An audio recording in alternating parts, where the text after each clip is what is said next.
As I mentioned in Bible class this morning, we'll just go ahead and continue on in our study of 2 Kings. And since this morning, by the time we finished writing the cards, we probably had like 35 minutes, and we covered 21 verses in that, I think we can finish out the chapter. And so we should be able to finish out the book of 2 Kings this afternoon.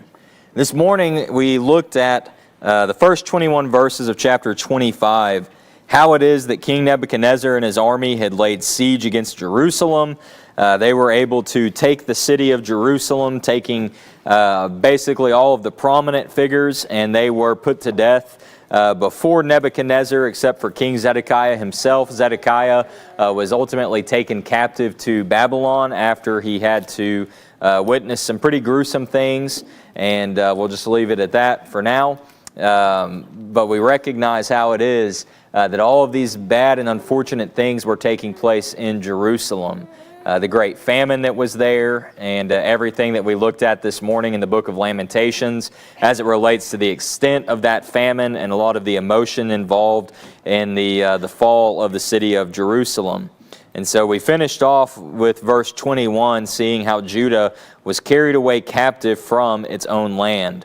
But if you recall, earlier in the chapter, there was the mention of how it is that while all of these people were taken captive to Babylon, there was the note in verse 12 rather, how the captain of the guard left some of the poor of the land as vine dressers and farmers. So there were still some who remained in Jerusalem, which meant that there needed to be some sort of authority figure who would stay behind. And that's going to get us into verses 22 through 26, where we'll see the fear of the people. And a lot of the fear comes about in part because of what's going to happen with the governor. If somebody would read 2 Kings chapter 25 and verse 22. Then he made Gedaliah, the son of Ahikam, the son of Shaphan, governor over the people who remained in the land of Judah, who Nebuchadnezzar, king of Babylon, had left. And so here you have either Gedaliah or Gedaliah here remaining in the land, and he is made the governor over the people.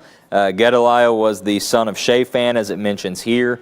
And so you have Nebuchadnezzar's force remaining in place.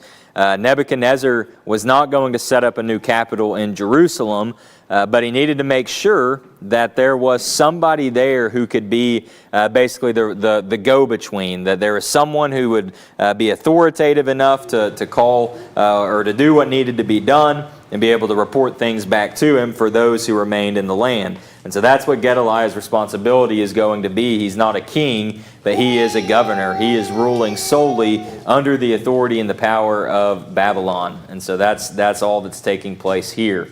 Now, as far as those that are mentioned in relation to Gedaliah, it says that he is the son of Ahikam.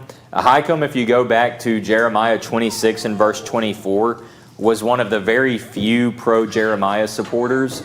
You see that, like I say, Jeremiah 26:24. And then Shaphan was an important figure in the reforms in Josiah's day back in 2 Kings chapter 22. And so that's some connection there. So Gedaliah was if you wanted anybody to be in a position of authority, he is someone at least who had good influence in his life. And we'll see kind of how all of that plays out. But we move into the next couple of verses, and we'll see his message to the people. And this, of course, is going to bring about all of their fear and the response that happens. Somebody read verses 23 and 24. When all the captains of the forces, they and their men, heard that the king of Babylon had appointed Gedaliah governor, they came to Gedaliah to Mizpah, namely Ishmael the son of Nethaniah, and Johanan the son of Kareah, and Seraiah the son of Tanhumeth the Netophathite, and Jaazaniah the son of the Maacathites, they and their men. Gedaliah swore to them and their men and said to them, Do not be afraid of the servants of the Chaldeans. Live in the land and serve the king of Babylon, and it will be well with you. Thank you, Phil. You did better with that list than I did with the list of names I read earlier this morning. So we see here the message that Gedaliah is going to bring. Of course, when you look and you see kind of the way that the Assyrians and the Babylonians went about all of the way that they would take places captive, the Babylonians just kind of followed exactly what the Assyrians did. So they would come in, they would intimidate. If necessary, they would use violent force, and it usually came down to that.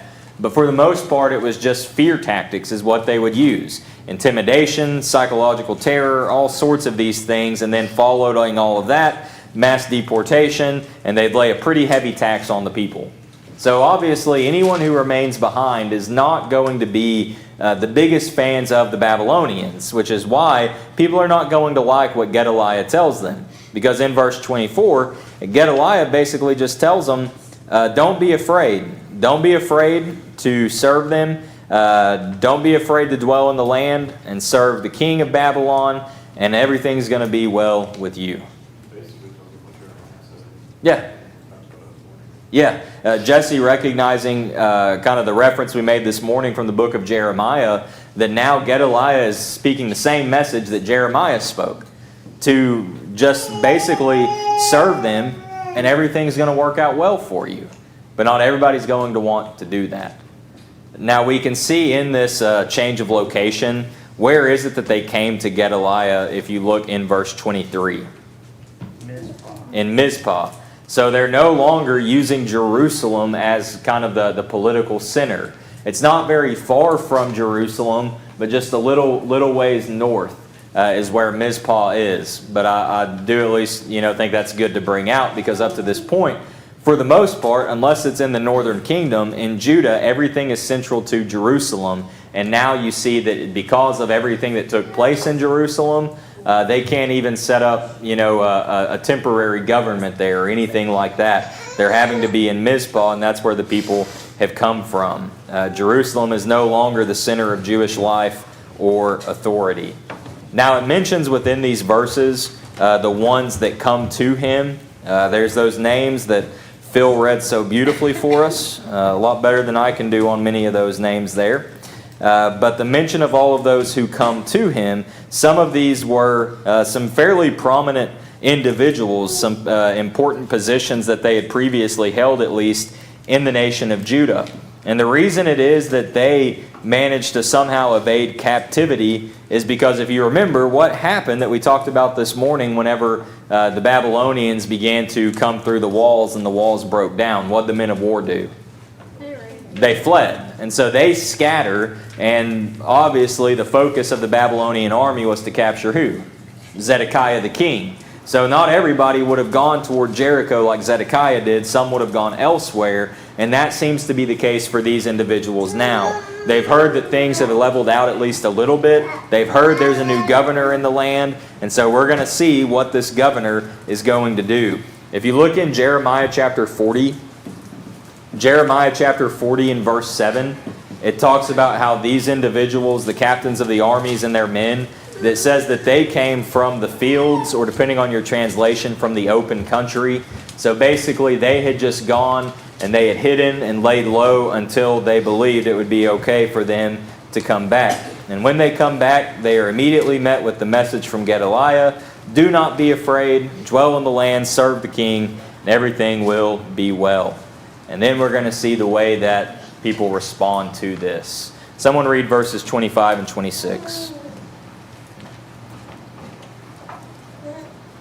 It happened in the 7th month that Ishmael, the son of Nethaniah, the son of Elishama, the royal family, came with 10 men and struck and killed Gedaliah, the Jew, as well as the Chaldeans who were with him at Mizpah, and all the people, small and great, and the captains of the armies arose and went to Egypt, for they were afraid of the Chaldeans. So you see what happens now in the 7th month. So 7 months, Gedaliah has been in the position of governor. 7 months he would have been trying to send this message to the people who remained. Don't be afraid, serve the Babylonians, everything will be well. And in 7 months, what happens to Gedaliah? He's killed. He's killed by the men who had hidden out in the field, who were not pleased with the message that was given.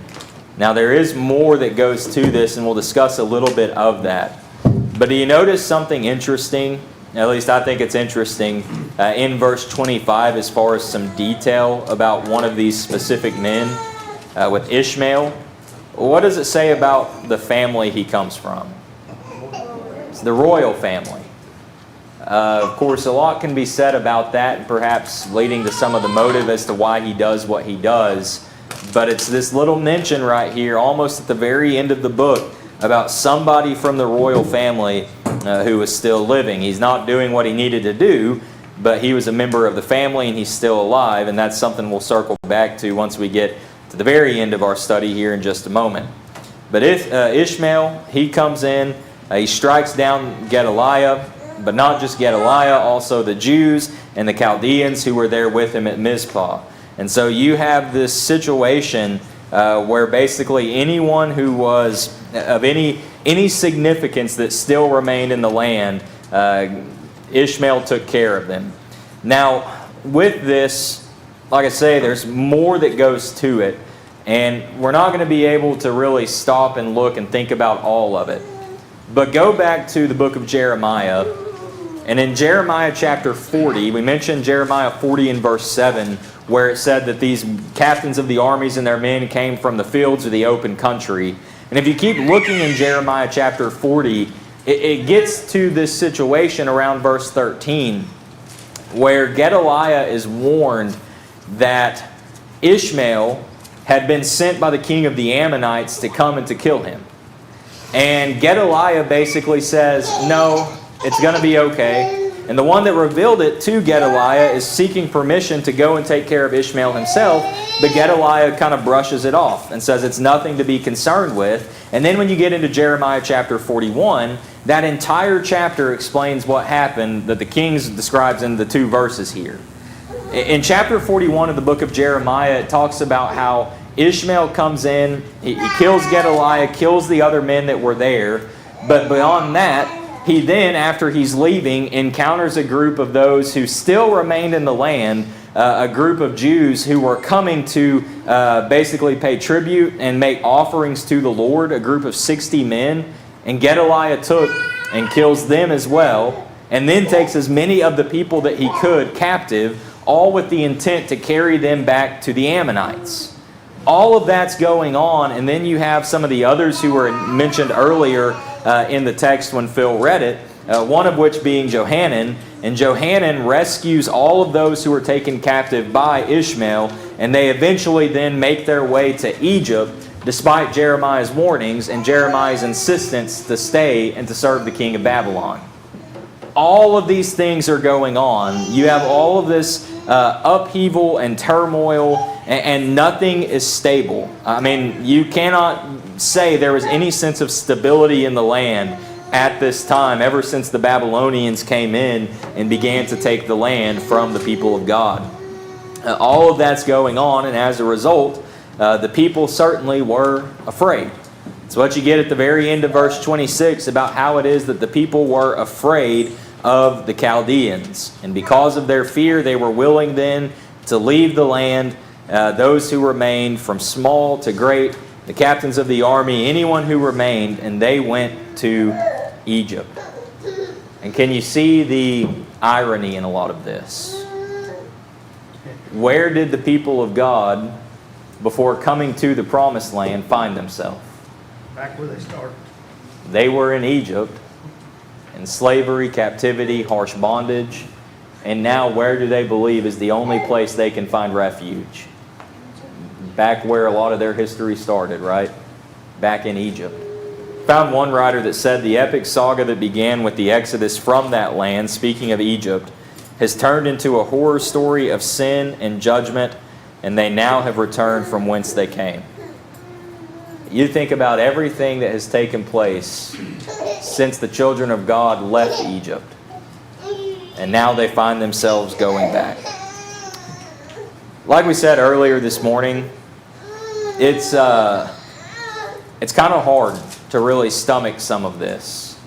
And the thing about it is, I mean, the signs have been there of what's coming.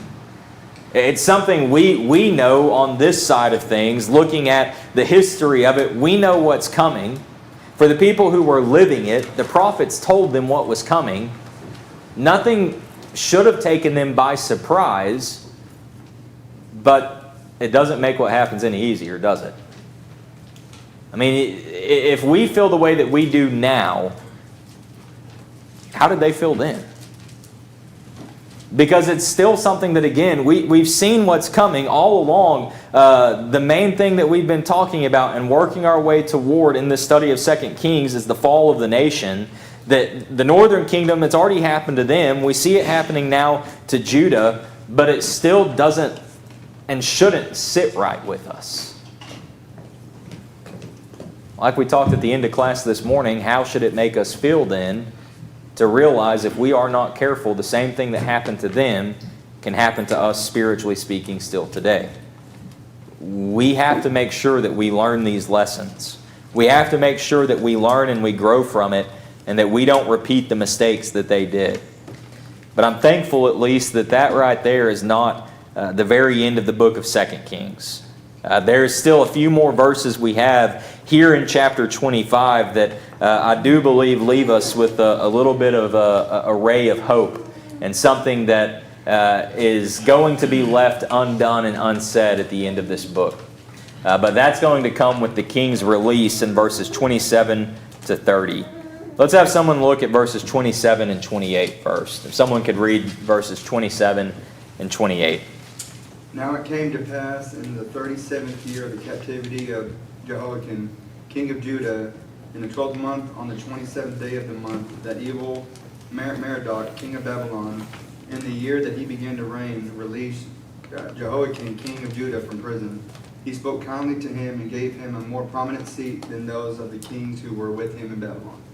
So this goes back to that first wave of captivity that we saw in chapter 24, when Jehoiachin was king over Judah and Nebuchadnezzar would take him captive, lead him back to Babylon. And we mentioned in chapter 24, I don't have a picture of it now, but back then there was a picture of what's called the Jehoiachin ration tablet, and the mention in the Babylonian records of rations that were given to the king of Judah. And so that's specific to Jehoiachin. And I should have put that picture at this point, because this is more where the ration tablet would come into play rather than the initial imprisonment and captivity back in 24.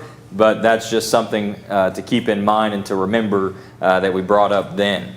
Also in this, you think about the amount of time that Jehoiachin had been held captive. 37 years. 37 years that he was in captivity before this point comes that he is released. And we see as well that this is really jumping ahead in the history of the people of Babylon, because now you have a new king in this. It's no longer Nebuchadnezzar, but it's evil Merodach. And I think that is an incredible name for a king. I mean, you couldn't come up with a better name for a bad guy than that, but it is. And with that name, there's connection to some of the Babylonian gods within some of that. But at least the way that it transliterates and they put it to us in English here. I mean, it's not anybody we'd want to be hanging out with, to say the least. But evil Merodach, he is the king of Babylon, and he releases Jehoiachin from prison. And when he releases him, Jehoiachin remains there in the land of Babylon. But he's not treated as an outcast or anything like that, because what does the king do for Jehoiachin? He speaks kindly to him and gives him what kind of a seat? More prominent. A more prominent seat than those of the kings who were with him in Babylon. So he is basically sitting in the best possible seat that he could be in, next to the king himself. He has been promoted in advance to this great seat, to this great position, with the favor of the king on his side. He went from the throne in Judah to prison in Babylon to now being blessed with a great seat at the king of Babylon's table. And then we'll kind of see what happens for the rest of his life in verses 29 and 30, if someone can read these last two verses. So Jehoiachin changed from his prison garments and he ate bread regularly before the king all the days of his life. And as for his provisions, there was a regular ration given him by the king, a portion for each day, all the days of his life. And so for the rest of Jehoiachin's life, he had things, as well as they could be in Babylon. He had the presence and the company of the king. He had a good seat. He didn't have to worry about food because there's the mention in verse 30 of the regular rations that were given to him. There was something there for each day, all the days of his life. And that's how it ends. That's how the book of 2 Kings ends. And it kind of seems like a little bit of an odd ending, because if you're just looking at it on the basis of 2 Kings without thinking of anything else in the Old Testament or in the Bible, you have this book that has so many ups and downs for the people of God that ends on such a low that they're no longer even in the land. That those who were able to remain in the land have now fled from the land and gone all the way back to Egypt. And then you have these few verses right here about a king who had been taken captive that now suddenly is in a good position with the king of Babylon. And that's how it ends. And there are a lot of questions that I have about it, and there are a lot of things that I wonder about it. But I think that perhaps the reason that it ends in the way that it does is to kind of help keep us searching and looking. Because there are two things at least that come up right here at the end that show that while 2 Kings is over, really the story of God's people is not over. You look back at the mention and the detail that's given about Ishmael before he kills Gedaliah in verse 25. What family is Ishmael connected to? The royal family. He is a part of the lineage of the kings. Then you look and you see verses 27 to 30, and it is one of the kings, Jehoiachin, who is not killed in captivity, but instead continues to live. So you have Ishmael, and one of the things I didn't mention that comes up in Jeremiah 41 for Ishmael, Ishmael managed to escape Johanan and escape back to the land of the Ammonites. So you have at least one member of the royal family in Ishmael. Now you know you also have Jehoiachin, another member of the royal family, who are still living. And as long as they're still living, whose seed is able to continue? The seed of David. Why is that important?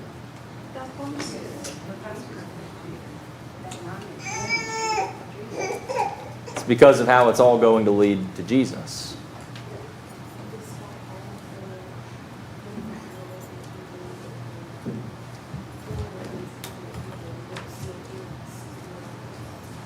Yes.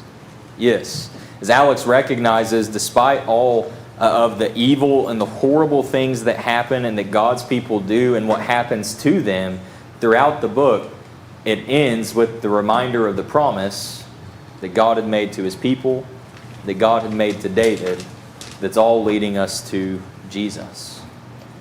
It shows us again the patience and the mercy and the grace of God. That God is going to be true to His word. That no matter how bad it gets, no matter how impossible it may seem, God's going to do what He says He's going to do.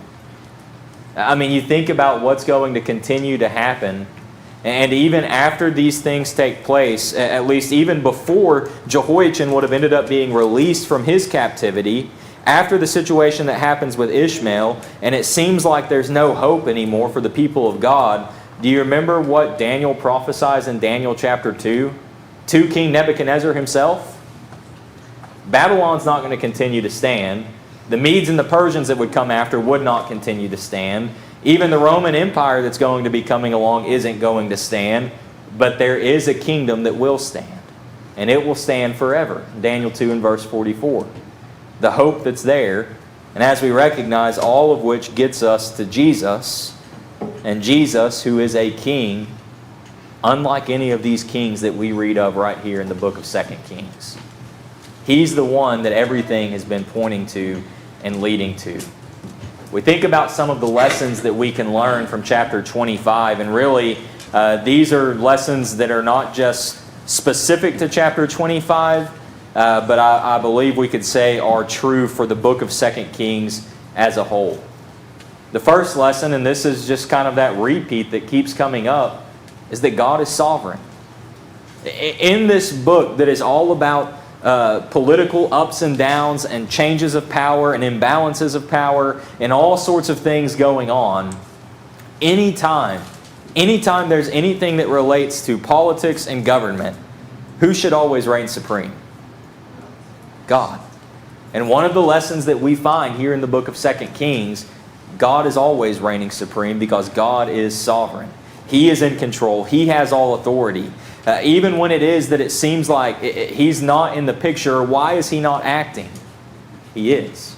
It's just not always in the way that we would expect, and it's not always in the timing that we would think it should be.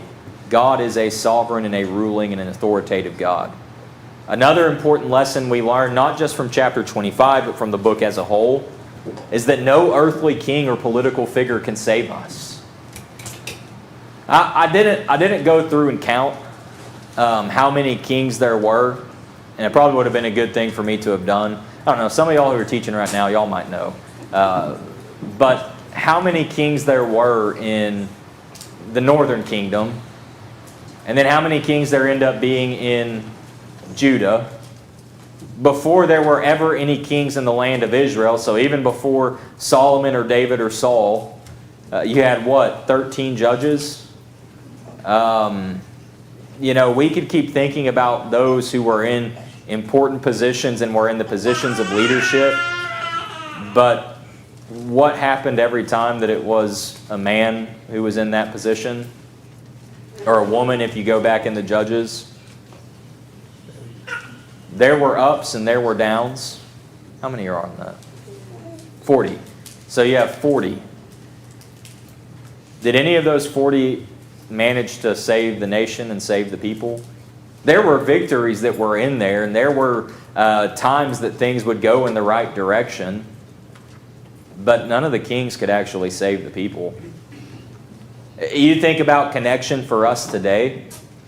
I mean, it's important to some degree to have involvement in government. We're blessed here to be able to vote and to have the freedom to choose to or not to vote. All of these things are good and they are important, but we need to be careful that we never align ourselves so closely with a political figure, a king, a president, a senator, a governor, whoever it may be, and that we think that they're the answer to all of our problems. You look through history and that's never been the case. Who's the answer? It's God. It's Jesus. Because no man can save us, no matter what position they may be in on this earth. No earthly king, no political figure can save. Only our God, only our Jesus. And so that's an important lesson I think we can take, again, just looking at the entirety of the book. And then to think about all that happens to God's people and where it is that we end with that reminder of the promise. God is true to His word. God had been telling His people since the days of Moses what was going to happen if they refused to be faithful to Him. All the way back to Moses. Even if you think about in the days of Jeremiah, Phil was talking to me about this morning after class. Thinking about how Jeremiah warns the people of what's coming, and the people just think, well, it's not happening now. It's not happening in our day. How many people do you think said, okay, well, Moses said it way back when, and how far removed are we from Moses now? And it still hasn't happened? You think about 2 Peter chapter 3. Well, he said He's coming back, but I haven't seen it yet. Things keep on like they've always been, so He's not going to come back at all, and I can do whatever I want to do. God's true to His word. It may not always be in the timing we think it might be, but what He says is going to happen is going to happen. That's true as it relates to judgment, as it relates to the wrath that can come, but we also have to see the hope in this as well. God promised that there would be the seed of David that would set up the throne, that would reign on the throne forever and ever in a kingdom that would never be destroyed. Obviously, that wasn't any king in the book of 2 Kings because it's all pointing ahead to Jesus. God promised it. It didn't happen in the way the people expected it to, but that didn't change the fact that what God said would happen has happened. You think about what that means for us. God has promised in His Word what's going to happen to us if we refuse to follow Him in obedient faith. 2 Thessalonians chapter 1, verses 7 through 9 is clear. You look at 2 Thessalonians 1, 7 through 9, and you see how it talks about when Jesus comes back in flaming fire with all of His mighty angels to take vengeance on those who do not know God and have not obeyed His word. He says, "These shall be punished with everlasting destruction from the presence of the Lord and from the glory of His power." It's clear. If we refuse to obey Him, if we walk around and just want to say, well, He can't do anything to me because I've never actually put forth the effort to know Him, and I can't be held responsible for that. Those who know not God and those who have not obeyed the gospel. But you know what else God has promised? To those who are faithful, to those who come to Him through His Son Jesus, John 14 and verse 6, there are many rooms in the Father's house, John 14 verses 1 through 3. And Jesus is coming back. But He's coming back to receive those who are faithful to Him. The people in the book of 2 Kings had their choice. They made their choice. And they had to face the consequences of it. Today we have a choice. Will we choose to be faithful? Or will we choose to follow the people of 2 Kings and face the consequences that are coming for us? We don't have to face the consequences, but it requires us to come to Him. Will you obey the gospel? Or will you commit yourself to live faithfully for Him? If there's anything we can do to help you, won't you come as we stand and as we sing?